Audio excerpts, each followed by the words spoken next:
How many people should you have in your life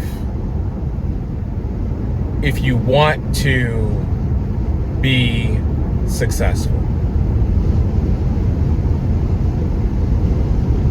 I mean, you hear a lot about, success stories and people who went from rags to riches, from homeless to, super wealthy, from strung out on heroin or crack to running their own business to public speaking. I think J.K. Rowling was homeless, as she was writing the whole Harry Potter series. Rachel Ray was also another person that was homeless, that was working out of her car. Steve Harvey, I think he said he had $7 in his pocket when he had to scramble to make it to the show that finally started making a path for him. The Rock, I think he talked about when he got turned down from the NFL to be a football player, and he had only some change in his pocket. I mean, you hear all these stories about all these exceptional people, and you can fall into the illusion that they did it all by themselves. And I can tell you from personal experience, that is the greatest misconception out there, And as far as how many people do you need, I think it's in direct relation to how successful, how epic you want to manifest your dream. How big of a blessing do you want to be to the world around you, to your family, to your friends? Do you truly want to be the lender and not the borrower?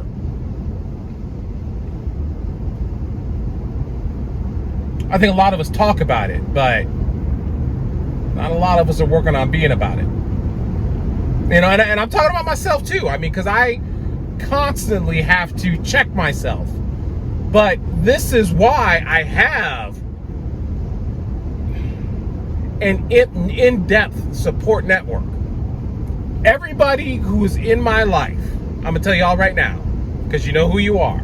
Everybody I talk to and I share my personal stuff with, you are an important piece to my current and future success. Whether it's in my health and fitness, whether it's in my wealth, my financial wealth, whether it's in my career, whatever. Relationships, faith, all of those things are necessary. I want to be 100% in all those areas, or damn near close to it. And I can't do it by myself. I can't. Even my physical therapist, Phil, he has been giving me new books to read to increase my knowledge base, because I need that. You need that. And so many of us have consciously or subconsciously isolated ourselves on an island. You don't know the damage you're doing to yourself, because you're limiting the amount of positive experiences, the amount of information to just what's in your own little dome.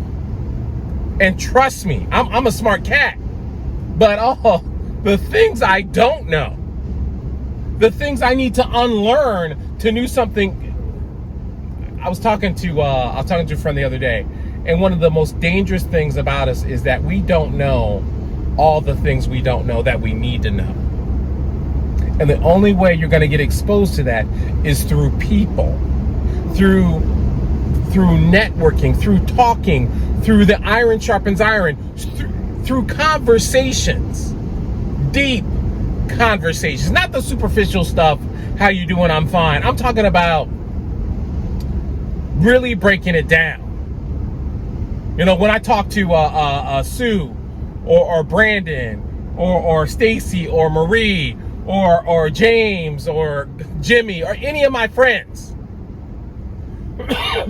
And no, I didn't forget about you, LaBelle. Any of my friends, when I'm breaking it down and talking about my fears, my doubts, my concerns, my dreams, and they pour into me wisdom, knowledge, and prayer, and different ideas from different angles. All that is necessary for me to overcome myself, because I'm my own greatest enemy, and I know you are too. It's not the haters. It's what you're doing to yourself that's your biggest problem. The lack of. I was listening to this one dude, and he was talking about people who fake it till you make it, and I'm not sure where that saying came from. It sounds good, but it was Ryan Stewman. He said, if people are constantly faking it till they make it, how do you know if they ever make it? Because they've been faking it. Everything is built on an illusion instead of real hard work and reality, concrete evidence, and effort. I mean, that's the process. That's the refinement. That's the purging of the impurities in our mind and in our body, so we can really produce quality stuff. And you have it in you. But because we have so many blind spots that I can't see all the areas, that I can see some of them, okay? But I can't see all the areas that I need to personally work on. I need fresh eyes on the situation. It's just like when I write my books, okay? So I finished my book, the fourth installment of the Apocalypse Reckoning series. It's called The Chaos Pandemic. And I already went through it once with the grammatical program on my computer to check all the grammar. Then I checked all the spelling. Now I need to put another pair of eyes on it, fresh eyes on the manuscript, so they can see any additional slips that I made that I can't see myself. This is why we need people in our life, so they can help you identify the problem areas that you need to work on. When people come into my office for counseling, you know, my first job is to let them know they're not the monstrous mess that they think they are. Many people that walk in my door only need a few tweaks to their lifestyle to be phenomenal. It's not a whole lot of stuff. But because it's a blind spot, they can't see it. And this is why you need people in your life. And I don't even like to call them accountability partners, because it makes it sound punitive. It makes it sound like it's a punishment. These people are your family. They're your friends. They care about you. And they care about you enough not to let you walk down a dead end again. But many of us, because we're so fragile in our ego, we're so sensitive in our soul, because we haven't really healed, we can't take anything that sounds like criticism. We can't take it, which is probably why you don't let anybody get close enough to you. And that's a problem if you really want to be successful. Now, if you don't, if you are content with settling for less and less and less, because this is what happens. What you're settling for now that isn't working will be even less in the future. And I'll talk about that in another video, but if that's your life and you're fine with that, that's fine. But I'm talking to the people that want more, that feel like they deserve more, and are willing to do the work and sacrifices to have more. One of the most necessary components to move past fear, procrastination, and just simple dysfunction is having people in your life that care about you, that will help you along the way. So that's my little car talk for this morning. The importance of your squad. They are necessary. And it is necessary that you stay up with them. And let me tell you this. You need more than one, okay? Seriously. You need more than one.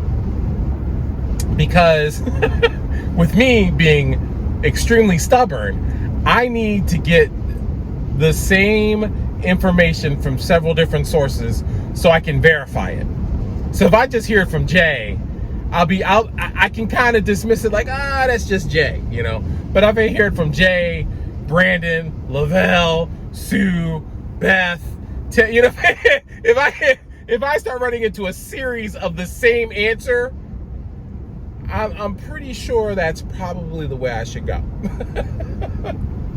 So that's just my thought for today, guys. I love you guys, and I'll talk to you later. Peace.